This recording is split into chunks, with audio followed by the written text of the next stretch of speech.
সালাত আদায়কারী। তো এই সালাত আদায়কারী আমরা যারা, তাদের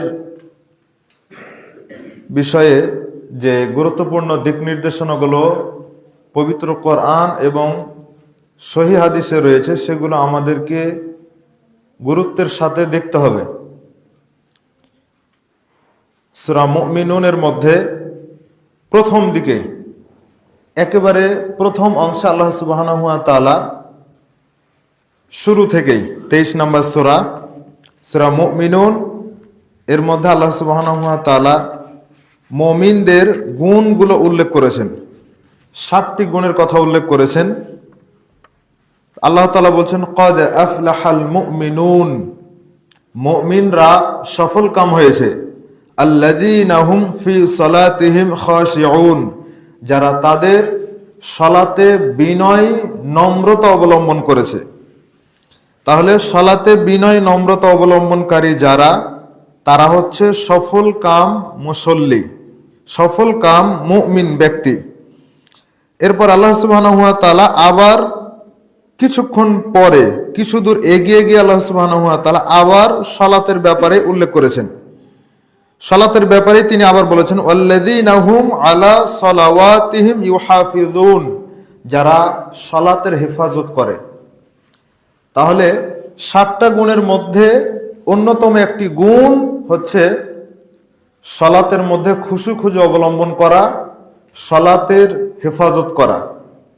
তো আজকে আমরা শুধুমাত্র 3টা বিষয় উল্লেখ করব, বাকি ইনশাআল্লাহ আগামী দিন বলবো যে সালাতের হেফাজত কিভাবে করতে হবে। এর আগে জুমার খুতবায় আলোচনা করেছি, হয়তোবা স্মরণে নেই, তবে এমন অবস্থা যে পূর্বের আলোচনাগুলোই আমাদেরকে এই তারাবির সালাতের পরে আলোচনাগুলোতে একটু শুধু স্মরণ করিয়ে দেওয়ার মতো শুধুমাত্র পয়েন্টগুলো উল্লেখ করা প্রয়োজন। সেই থেকেই বলতে হচ্ছে, 3 শ্রেণীর মুসল্লি জাহান্নামে যাবে। মুসল্লি হওয়ার পরেও জাহান্নামে যাবে, আশ্চর্যজনক বিষয় না? মুসল্লি হয়েও জাহান্নামে যাবে। তাহলে যারা মুসল্লি নয় তারা তো জাহান্নামে যাবেই, এতে কোনো সন্দেহ নাই। সূরা হাক্কা সম্ভবত না, সূরা মুদ্দাসির এর মধ্যে আল্লাহ সুবহানাহু ওয়া তাআলা বলেছেন যে জাহান্নামীদেরকে ফেরেশতারা জিজ্ঞাসা করবে, মা সালাকাকুম ফি সাকার, তোমরা কি সাকার নামক জাহান্নামে কিসে নিয়ে আসলো? তখন তারা বলবে যে লাম নাকু মিনাল মুসাল্লিন, আমরা সালাত আদায়কারী ছিলাম না। লাম নাকু মিনাল মুসাল্লিন, আমরা সালাত আদায়কারী ছিলাম না। লা শব্দের একটা অর্থ, আর লাম নাকু মিনাল মুসাল্লিন লাম দিয়ে এটার অর্থ হয় আলাদা।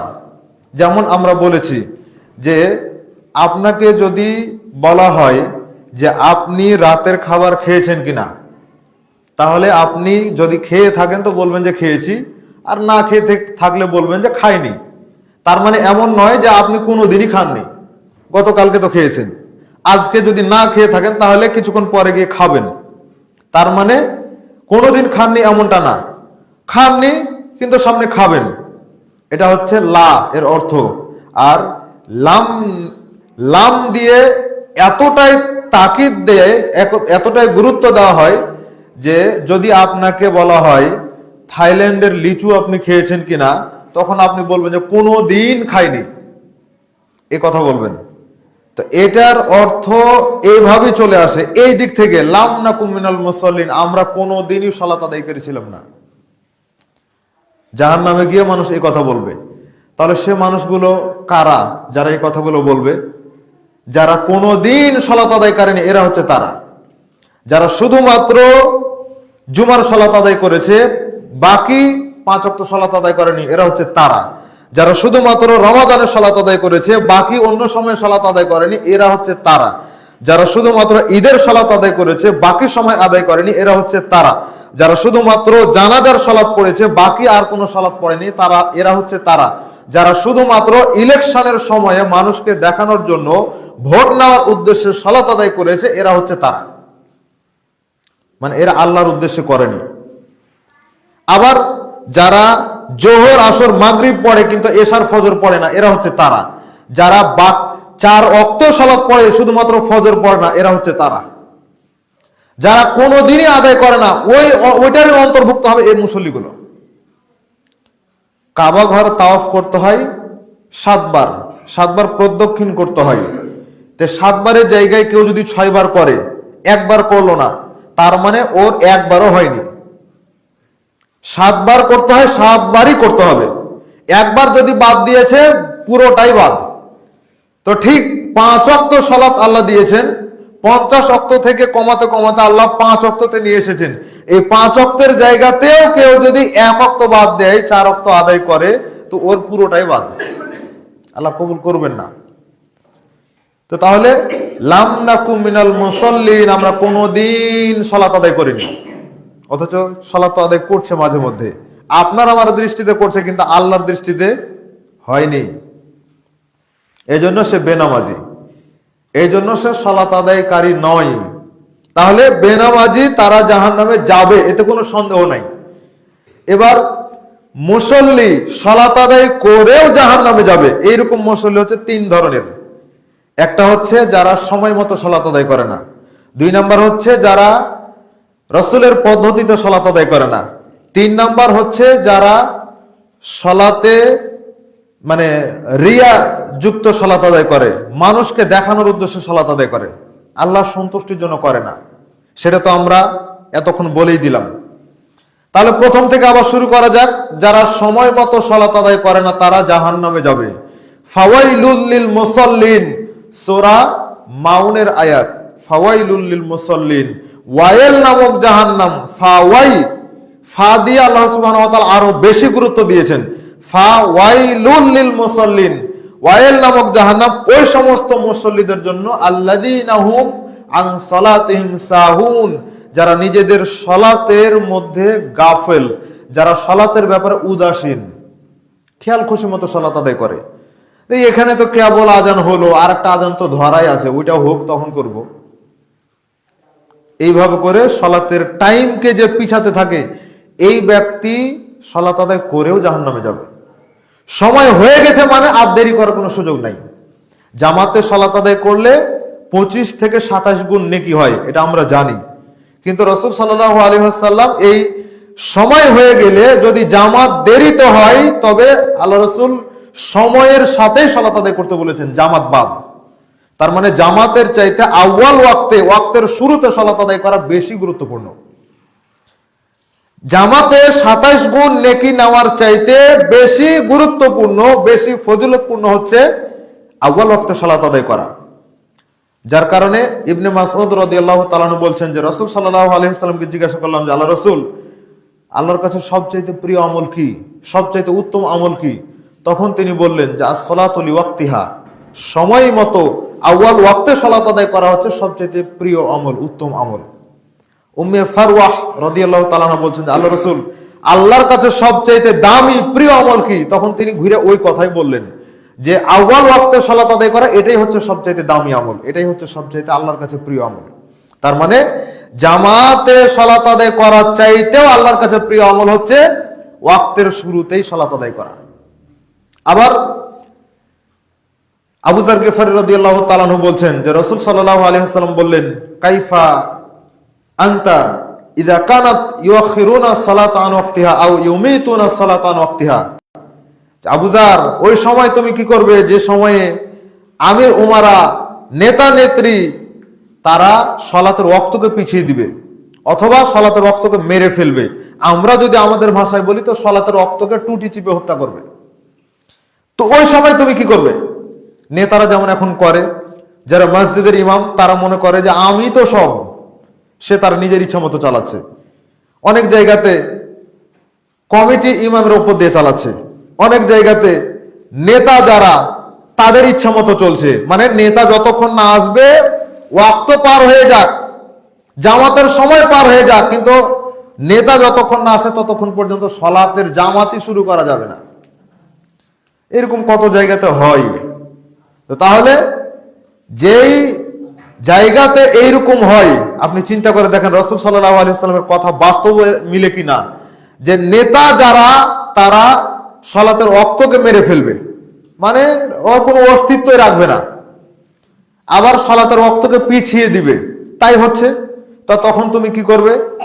তো আবু যর বলছেন যে আল্লাহ রাসূল ফামা তা'মুরুনি, আপনি বলেন আমি কি করব, আপনি আমাকে কি করার আদেশ দিচ্ছেন? তখন তিনি বললেন সল্লি সালাতাল লিওয়াক্তিহা, যখন সালাতের ওয়াক্ত হয়ে যায় তখন তুমি সালাত আদায় করে নাও। ফাইন আদরাকতাহা মাহা, যখন তাদের সময় আসবে তখন তুমি তাদের সাথেও সালাত আদায় করো। আগেরটা হবে ফরজ, পরেরটা হবে নফল। আগে যেটা আদায় করলেন সেটা ছিল ফরজ, আর পরে তাদের সাথে যেটা আদায় করছেন তাদের সাথে আদায় করার কারণে জামাতও রক্ষা হলো, আবার ওই নফল সালাতের নেকিটা আপনি পাইলেন। এটা হচ্ছে সহিহ মুসলিমের হাদিস, 649 নম্বর হাদিস। এবার রাসূল সাল্লাল্লাহু আলাইহি ওয়াসাল্লাম বলছেন যে আল্লাহ তাআলা ওই রাখালের প্রতি খুশি হয়ে যান যে রাখাল রাখালি করতে করতে, গরু ছাগল চড়াতে চড়াতে, মেষ দুম্বা চড়াতে চড়াতে মাঠের মধ্যে রয়েছে, খোলা মাঠের মধ্যে, মানুষজন কিছু নাই, অথচ সালাতের যখন ওয়াক্ত হয়েছে তখন সে ওয়াক্ত হওয়ার সাথে সাথে আজান দিয়েছে, সালাত আদায় করেছে। আল্লাহ সুবহানাহু ওয়া তাআলা ফেরেশতাদেরকে ডেকে বলেন, ফেরেশতারা উনজুর ইলা আবদি, তোমরা আমার বান্দার দিকে দেখো, সে আজান দিয়েছে, ইকামত দিয়েছে, সালাত আদায় করেছে, মূলত ইয়াখাফু মিন্নি, সে এই কাজটা করেছে আমাকে ভয় করে। তোমরা সাক্ষী থাকো, তোমাদেরকে সাক্ষী রেখে বলছি আমি তাকে ক্ষমা করে দিলাম। তারপরে শুধু এতটুকু শেষ নয়, আমি তাকে জান্নাতেও প্রবেশ করিয়ে দিলাম। 1203 নম্বর হাদিস আবু দাউদের মধ্যে রয়েছে। তাহলে ওয়াক্ত মতো সালাত আদায় করলে দুনিয়াতেই জান্নাতের সুসংবাদ, এর চাইতে বড় আর কি আছে? অথচ দেখেন বাংলাদেশের কত জায়গাতে দেরি করে সালাত আদায় করছে, দেরি করে সালাত আদায় করছে। রমজানের আগে যখন আমরা ঢাকায় ছিলাম তখন বাইতুল মোকাররম মসজিদটা দেখতে গেলাম, এর আগে আমি কখনো স্বচক্ষে দেখিনি। সেই বাইতুল মোকাররম মসজিদের মধ্যেও জোহরের সালাত আদায় করছে 1:15-তে জামাত করছে, 1:15-তে জামাত আদায় করে বাইতুল মোকাররমে। আর আমাদের বাংলাদেশে বাইতুল মোকাররম ছাড়া বাকি যত মসজিদ রয়েছে খুঁজে দেখেন, অধিকাংশ মসজিদে একেবারে কি গরম আর কি শীত, সব সময় তারা 1:30টায় সালাত আদায় করে, একেবারে খুঁটা মারা আছে, 1:30টায় সালাত আদায় করে। তো এটা ঠিক হচ্ছে না, এটা খেলাফ হয়ে যাচ্ছে। আর আমরাও যারা আহলে হাদিস রয়েছি তারাও দেখা যাচ্ছে সারা বছরের জন্যই 1:10 অথবা 1:15-তে জামাত করে থাকি। এটা সহিহ সুন্নাহ অনুযায়ী হয় না। জোহরের সালাতের ওয়াক্ত গরমের সময় একটু পিছাবে আর শীতের সময় একটু এগিয়ে আসবে, এটাই সুন্নাহ। তো এটা গেল একটা, যেটা সময় মতো সালাত আদায় করার গুরুত্ব। যারা সময় মতো সালাত আদায় করবে না তাদেরকে জাহান্নামে যেতে হবে। 2 নাম্বার, রাসূল সাল্লাল্লাহু আলাইহি ওয়াসাল্লামের পদ্ধতিতে সালাত আদায়, যেটা আমরা মাঝে মধ্যে বলে থাকি এবং সামনে আমরা ওই জিনিসটাই বলবো। 3 নাম্বার হচ্ছে যে রিয়া মুক্ত সালাত আদায় করা, লোক দেখানো থেকে বিরত থাকা। লোক দেখানো কেউ যদি সালাত আদায় করে তো ওই সালাত আল্লাহ সুবহানাহু ওয়া তাআলা কবুল করবে না। রাসূল সাল্লাল্লাহু আলাইহি ওয়াসাল্লাম বলছেন যে ইন্নাল্লাহা লা ইয়ানজুরু ইলা সুওয়ারিকুম ওয়া আমওয়ালিকুম ওয়ালাকিন ইয়ানজুরু ইলা কুলুবিকুম ওয়া আমালিকুম।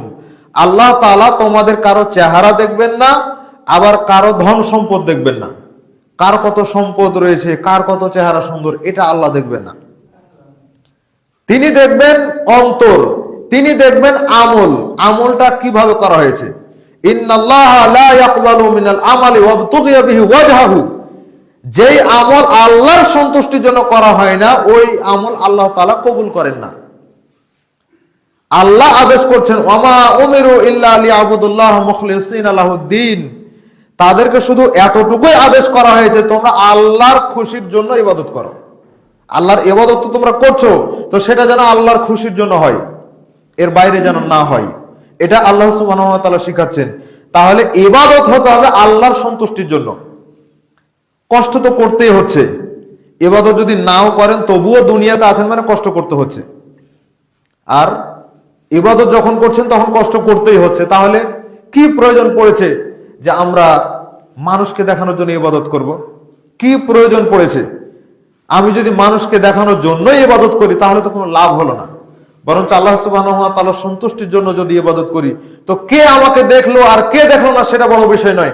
দেখেছেন তো আল্লাহ সুবহানাহু ওয়া তাআলা, এটাই আমার জন্য যথেষ্ট, এতটুকুই আমার জন্য যথেষ্ট। যার কারণে ইবাদতকে সম্পূর্ণরূপে রিয়া মুক্ত করতে হবে, লোক দেখানো মুক্ত করতে হবে। প্রয়োজন নাই নিজের আমল প্রকাশ করার। সালাফদের মধ্যে এই নীতিটা ছিল যে তারা তাহাজ্জুদের সালাত পড়তেন, কোরআনুল কারীম তেলাওয়াত করতেন, সিয়াম পালন করতেন, নিজের স্ত্রী পর্যন্ত জানতো না। বাইরের মানুষ জানা তো দূরের কথা, নিজের স্ত্রী পর্যন্ত জানতে পারতো না। সকালবেলা কাজে বের হয়েছে, খাবার নিয়ে বের হয়েছে, রাস্তাতে কোনো একজন গরিব মানুষকে খাবারটা দিয়ে দিয়েছে, সারাদিন সিয়াম পালন করেছে, এসে আবার তিনি বাড়িতে এসে খাওয়া দাওয়া করেছেন। স্ত্রী বুঝতেই পারেনি যে আমার স্বামী সারাদিন সিয়াম ছিল, অথচ তিনি খাবারটাও মানুষকে দান করলেন, নেকি পেয়ে গেলেন, আবার সিয়াম থাকলেন, এটারও নেকি তিনি পেয়ে গেলেন। সালাত আদায় করেছেন, কেউ জানতে পারেনি। কোরআন তেলাওয়াত করেছেন, কেউ জানতে পারেনি। আর আমরা তো ইবাদত করি না, যে সামান্য ইবাদতটুকু করি সেটুকুই মানুষ জানতে পারে, সেটুকুই মানুষ জানতে পারে। কেন জানাতে হবে এভাবে করে? মানুষ যদি জিজ্ঞাসা করে তবুও তো একটু ইতস্তবোধ করে বলতে হয় যে আল্লাহর জন্য করেছি, যতটুকু করেছি আল্লাহ যেন কবুল করেন, দোয়া করবেন, এতটুকু তো ঠিক আছে। কিন্তু আমি এতবার করেছি, এতদিন ধরে এই করেছি সেই করেছি, আমার চাইতে বেশি কেউ করেনি, এলাকার মধ্যে আমি প্রথম, কেন এগুলো প্রকাশ করতে হবে? করেছেন তো আল্লাহ তাআলার সন্তুষ্টির জন্য। তো আপনার আমার ইবাদত যদি আল্লাহর জন্য হয়ে থাকে, তা আল্লাহ বলছেন ইন্না সলাতি ওয়া নুসুকি ওয়া মাহইয়ায়া ওয়া মামাতি লিল্লাহি রাব্বিল আলামিন, যে আপনি বলে দেন আমার সালাত, আমার কুরবানি, আমার জীবন, আমার মরণ সবকিছু আল্লাহ তাআলার জন্য, লিল্লাহি রাব্বিল আলামিন, বিশ্বজগতের প্রতিপালক আল্লাহ তাআলার জন্য। তো জীবনটা যদি আল্লাহর জন্য হয়, তো এত প্রকাশ করার কি কোনো প্রয়োজন আছে? কোনো প্রয়োজন নাই। মরণটা যদি আল্লাহ তাআলার জন্য হয়, তাহলে একে তো শহীদি তামান্না থাকতে হবে, মৃত্যুটাও যেন ভালোভাবে হয় সেটাও আমাদেরকে আল্লাহ তাআলার কাছে চেয়ে নিতে হবে, সালাতটা যেন ঠিকভাবে হয় সেটা আল্লাহ সুবহানাহু ওয়া তাআলার কাছে চেয়ে নিতে হবে, কুরবানিটা যেন ঠিকভাবে হয়। কুরবানি বলতে শুধুমাত্র ওই ঈদুল আজহার সময় কুরবানি আসলো আর কুরবানি করলাম এতটুকুই নয়। নিজের মধ্য থেকে সবকিছুরই ত্যাগ করার নাম হচ্ছে কুরবানি, কুরবান করে দেওয়া। আমরা তো শব্দ শুনে থাকি। তো দুনিয়ার মানুষ তো অনেক কিছু করছে, অনেক নিজের চাহিদা পূরণ করছে, অনেক বিলাসিতা করছে, মনে যা চাইছে তাই করছে। তা আপনি আমি যদি ওই জিনিসগুলোকে ত্যাগ করি, এটার নামই হচ্ছে কুরবানি, এটার নামই হচ্ছে কুরবানি।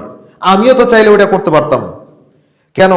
আপনার মতো মানুষ কি হারাম ইনকাম করলে গোটা এলাকাকে কিনতে পারতো না? পারতো তো, কিন্তু আপনি তো করেন না। কেন? আল্লাহ সুবহানাহু ওয়া তাআলাকে ভয় করেন তাই। আপনি ইচ্ছা করলেই বড় গাড়িতে চড়ে বেড়াতে পারতেন, কিন্তু সেটা আপনি করেন না। কেন? আল্লাহ সুবহানাহু ওয়া তাআলাকে ভয় করেন তাই।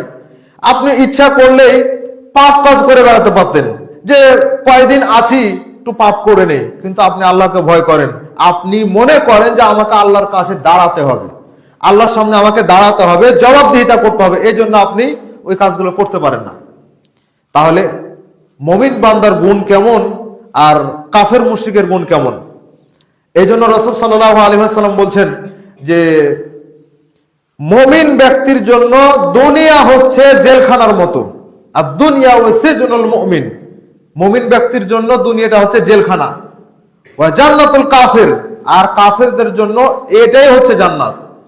মানে আপনি চিন্তা করে দেখেন যে জান্নাতের মধ্যে যদি আপনি যান, তো সেখানে আপনি যা ইচ্ছা তাই পাবেন, যা ইচ্ছা করবেন সেটাই আপনার সামনে চলে আসবে, যেখানে ইচ্ছা সেখানে আপনি যেতে পারবেন, কোনো কিছুর জন্য আপনার উপর কোনো বাধা থাকবে না, কেউ আপনাকে বাধা দিবে না কোনো কিছু করার ক্ষেত্রে।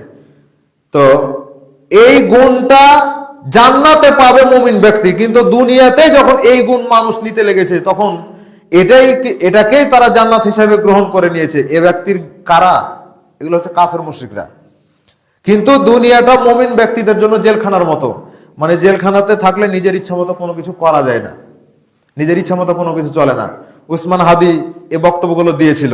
আবার যারা জেলখানাতে থেকেছে তারাও জানে বিষয়গুলো, যে জেলখানাতে নিজের ইচ্ছা মতো কোনো কিছু চলে না, যেটুকু করতে বলবে সেভাবেই করতে হবে। যখন লকার খুলে দিবে তখন বের হতে পারবো, যখন আবার সময় হবে তখন আবার গিয়ে ভিতরে ঢুকে যেতে হবে, নিজের খেয়াল খুশি মতো কোনো কিছু চলবে না। যতটুকু টাইম দিবে স্ত্রী সন্তানের সাথে দেখা করার, ওই সময়ের মধ্যে দেখা করতে হবে, এর বাইরে ওর মাথায় হাত দেওয়ার কোনো সুযোগ নাই। এর নাম হচ্ছে জেলখানা। তো এটা যদি জেলখানা হয়, তাহলে দুনিয়াটাকেও মুমিন ব্যক্তিদের জন্য জেলখানা করে দেওয়া হয়েছে। তার মানে নিজের ইচ্ছা মতো আপনি কোনো কিছু করতে পারবেন না। আপনি ইচ্ছা করলে সালাতকে দেরি করে পড়ার কোনো সুযোগ নাই। ইচ্ছা করলে আপনি পানিটাকে বাম হাতে খেতে পারবেন না। ইচ্ছা করলেই আপনি অন ইসলামিক কোন আদর্শ আপনি গ্রহণ করতে পারবেন না। এজন্য